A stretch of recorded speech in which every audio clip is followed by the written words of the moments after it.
వారు పనిచేస్తున్నారు. వారి సంకల్పానికి కూడా నేను ఈ సందర్భంగా అభినందనలు తెలియజేస్తున్నా. అధ్యక్ష, ఈరోజు తెలంగాణ రాష్ట్రంలో తెలంగాణ రాష్ట్ర ప్రభుత్వం తీసుకున్న ఈ నిర్ణయం దేశానికే ఆదర్శం కాబోతుందని చెప్పడంలో ఎలాంటి సందేహం లేదు. షెడ్యూల్ కులాల వర్గీకరణకు సంబంధించి సీఎం రేవంత్ రెడ్డి గారు చరిత్రలో చిరస్థాయిగా నిలిచిపోతాడని చెప్పడంలో నాకు ఎలాంటి సందేహం లేదు. నేను ఈ సందర్భంగా బీజేపీ మిత్రులందరికీ ఒక చిన్న సూచన చేయాలనుకుంటున్నాను. సుప్రీంకోర్టు ముందుకు షెడ్యూల్ కులాల వర్గీకరణ అంశం వచ్చినప్పుడు గౌరవనీయులు ప్రధానమంత్రి శ్రీ నరేంద్ర మోడీ గారు కూడా గవర్నమెంట్ ఆఫ్ ఇండియా తరఫున షెడ్యూల్ కులాల వర్గీకరణకు అనుకూలంగా అఫిడవిట్ వేయించారు. అదేవిధంగా రాష్ట్ర ప్రభుత్వం కూడా షెడ్యూల్ కులాల వర్గీకరణకు అనుకూలంగా అఫిడవిట్ ఫైల్ చేసింది.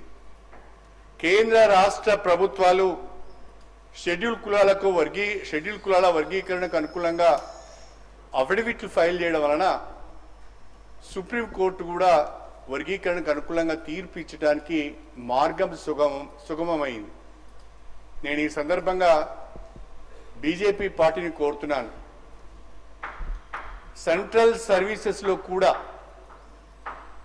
షెడ్యూల్ కులాల వర్గీకరణను అమలు చేయాలని, దేశవ్యాప్తంగా కూడా సుప్రీంకోర్టు తీర్పును అన్ని రాష్ట్రాల్లో అమలు చేయాలని నేను కోరుతున్నా. ఒక apex court 7 judges constitutional bench ఒక తీర్పు ఇచ్చిన తర్వాత that becomes law of the land. కేంద్ర ప్రభుత్వం కానీ రాష్ట్ర ప్రభుత్వాలు కానీ తూచా తప్పకుండా సుప్రీంకోర్టు తీర్పును అమలు చేయవలసిన బాధ్యత ఉన్నది. తెలంగాణ ఒక అడుగు ముందుకు వేసి షెడ్యూల్ కులాల వర్గీకరణను సుప్రీంకోర్టు తీర్పుకు లోబడి అమలు చేస్తున్న క్రమంలో కేంద్ర ప్రభుత్వం కూడా సెంట్రల్ సర్వీసెస్లో షెడ్యూల్ కులాల వర్గీకరణ అమలు చేసే ప్రక్రియను చేపట్టాలని, అన్ని రాష్ట్ర ప్రభుత్వాలకు కూడా ఆ మేరకు ఆదేశాలు ఇవ్వాలని చెప్పి మీ ద్వారా నేను భారతీయ జనతా పార్టీ మిత్రులను కోరుతున్నాను. అధ్యక్ష, చాలామంది మాట్లాడుతున్నారు, చాలా విషయాలు ప్రస్తావించారు, జడ్జిమెంట్స్ని కూడా ప్రస్తావించారు.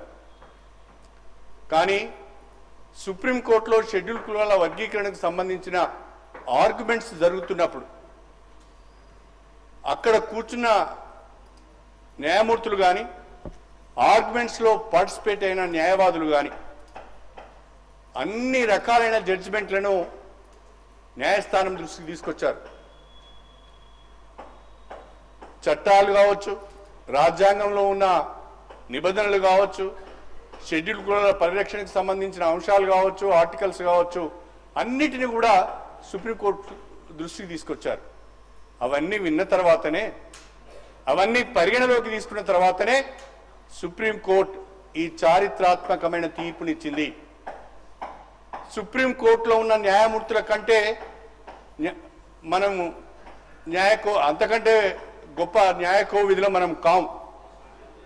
కాన్స్టిట్యూషనల్ బెంచ్ అది, 7 జడ్జెస్ బెంచ్ అంటే ఇట్స్ ఏ కాన్స్టిట్యూషన్ బెంచ్. ఆ బెంచ్ ఇచ్చిన తీర్పును కూడా మనం సభలలో చర్చించడం అంటే అది సరైనది కాదు అని నా ఉద్దేశం. అది మనందరికీ కూడా శిరోధార్యం. దాంట్లో ఏదో లొసుకులు వెతకడానికి ప్రయత్నం చేయడము సరైనది కాదు. అంత న్యాయ నిపుణులము కాము, అంత గొప్ప మేధావులం కూడా మనం కాము అని చెప్పి నేను ఈ సందర్భంగా తెలియజేస్తున్నా. మరొక మాట చెప్పాలి అంటే, డాక్టర్ బిఆర్ అంబేద్కర్ గారు ఏవైతే రిజర్వేషన్లు షెడ్యూల్ కులాలకు, షెడ్యూల్ తెగలకు బేసింగ్ ఆన్ సోషల్ బ్యాక్వర్డ్నెస్ వారు రిజర్వేషన్లు కల్పించారో, ఆ రిజర్వేషన్లు జనాభా ప్రాతిపదికన అందరికీ సమపాలలో అందినప్పుడే అందరూ కూడా సరి అయిన పద్ధతిలో ఎదగడానికి అవకాశం ఉంటుందని వారు చెప్పారు. ఒక మాటలో చెప్పాలంటే షెడ్యూల్ కులాల వర్గీకరణ అనేది డాక్టర్ బిఆర్ అంబేద్కర్ గారి స్ఫూర్తికి అనుగుణంగానే ఉందని చెప్పడంలో నాకు ఎలాంటి సందేహం లేదు. ఒక మాటలో చెప్పాలి అంటే ఈనాటి వర్గీకరణ అన్ని సామాజిక సూత్రాలకు, అన్ని న్యాయ సూత్రాలకు, అన్ని రాజ్యాంగ సూత్రాలకు లోబడి జరుగుతున్నది. ఎవరికి ఏ రకమైన అనుమానాలు ఉండవలసిన అవసరం లేదు. అన్ని ప్రభుత్వాలు, గతంలో ఉన్న తెలుగుదేశం, ఆ తర్వాత వచ్చిన కాంగ్రెస్ ప్రభుత్వం, ఆ తర్వాత వచ్చిన బీఆర్ఎస్ ప్రభుత్వం, మళ్ళీ ఇప్పుడు వచ్చిన కాంగ్రెస్ ప్రభుత్వం, అన్ని ప్రభుత్వాలు, అన్ని రాజకీయ పార్టీలు, అన్ని ప్రజా సంఘాలు ఒక్క మాటలో చెప్పాలంటే దండోరా ఉద్యమానికి, షెడ్యూల్ కులాల వర్గీకరణకు సమాజం మొత్తం యొక్క మద్దతున్నది, ఆమోదం ఉన్నదని చెప్పడంలో నాకు ఎలాంటి సందేహం లేదు. అధ్యక్ష, దానితో పాటుగా అనేక కమిషన్ల గురించి మాట్లాడుతున్నాం. మీకు తెలియంది కాదు, లోకూర్ కమిటీ రిపోర్ట్లో ఏముంది, రామచంద్రరాజు కమిషన్ రిపోర్ట్లో ఏముంది, ఉషా మెహ్రా కమిషన్ రిపోర్ట్లో ఏముంది, 7 జడ్జెస్ కాన్స్టిట్యూషన్ బెంచ్ తీర్పు రకంగా ఉంది. మొన్నటికి మొన్న జస్టిస్ షమీం అఖ్తర్ గారు ఇచ్చిన కమిషన్ రిపోర్ట్ ఈ రకంగా ఉంది. దాదాపుగా ఇప్పుడు నేను పేర్కొన్న అన్ని రిపోర్ట్లు కానీ, అన్ని కమిషన్ల రిపోర్ట్లు, సుప్రీంకోర్టు తీర్పు అన్నీ కూడా షెడ్యూల్ కులాల వర్గీకరణకు అనుకూలంగా ఉన్నప్పుడు ఇంకా దీని గురించి మాట్లాడుకోవడం, చర్చోపచర్చలు చేయడం, ఇంకా దీన్ని కాలయాపన చేసే ప్రయత్నం చేయడం అంటే ఇది ఒక రకంగా మాదిగలకు, మాదిగ ఉపకులాలకు, మొత్తం దళిత జాతికి అన్యాయం చేసినట్టుగానే భావించవలసి వస్తుంది అని చెప్పి నేను ఈ సందర్భంగా సవినయంగా తెలియజేసుకుంటున్నాను. రాష్ట్ర ప్రభుత్వం అన్నింటినీ పరిగణలోకి తీసుకొని, అన్ని విషయాలను పరిగణలోకి తీసుకొని షెడ్యూల్ కులాల వర్గీకరణను ఏబిసిగా 3 గ్రూపులుగా వర్గీకరణ చేసింది.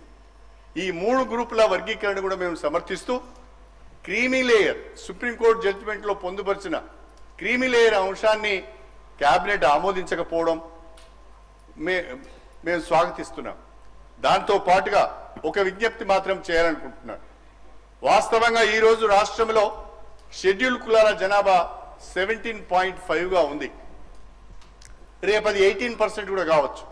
నేను గౌరవ ముఖ్యమంత్రి గారిని, రాష్ట్ర ప్రభుత్వాన్ని మీ ద్వారా అభ్యర్థిస్తున్నాను. మీరు షెడ్యూల్ కులాల వర్గీకరణ చేసి ఒక అడుగు ముందుకు వేసి దళితుల జీవితాలలో కొత్త వెలుగులు నింపే ప్రయత్నం చేస్తున్నారు. దేశానికే రోల్ మోడల్గా నిలుస్తున్నారు. రేపు జనాభా ప్రాతిపదికన షెడ్యూల్ కులాల రిజర్వేషన్ 18%కు పెంచి దేశానికి ఆదర్శంగా మన ప్రభుత్వం, మన రేవంత్ రెడ్డి గారు నిలబడాలని చెప్పి నేను హృదయపూర్వకంగా కోరుకుంటున్నాను.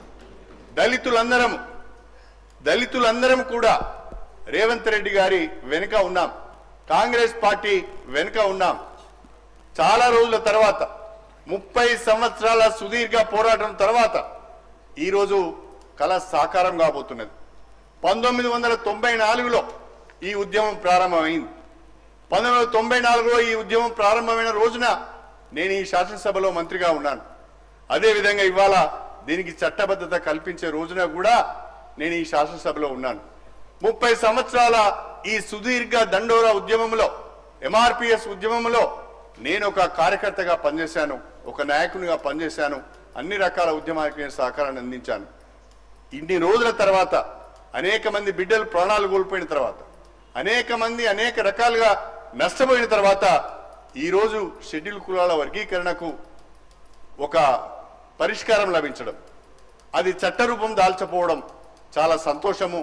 ఈ యొక్క కార్యక్రమాన్ని, ఇంత చక్కటి నిర్ణయాన్ని, ఇంతటి విప్లవాత్మకమైన నిర్ణయాన్ని కాంగ్రెస్ ప్రభుత్వం తీసుకొని వర్గీకరణ చేపట్టే విధంగా ముందడుగు వేస్తున్నందుకు వారికి హృదయపూర్వకమైన నేను ధన్యవాదాలు, కృతజ్ఞతలు తెలియజేసుకుంటూ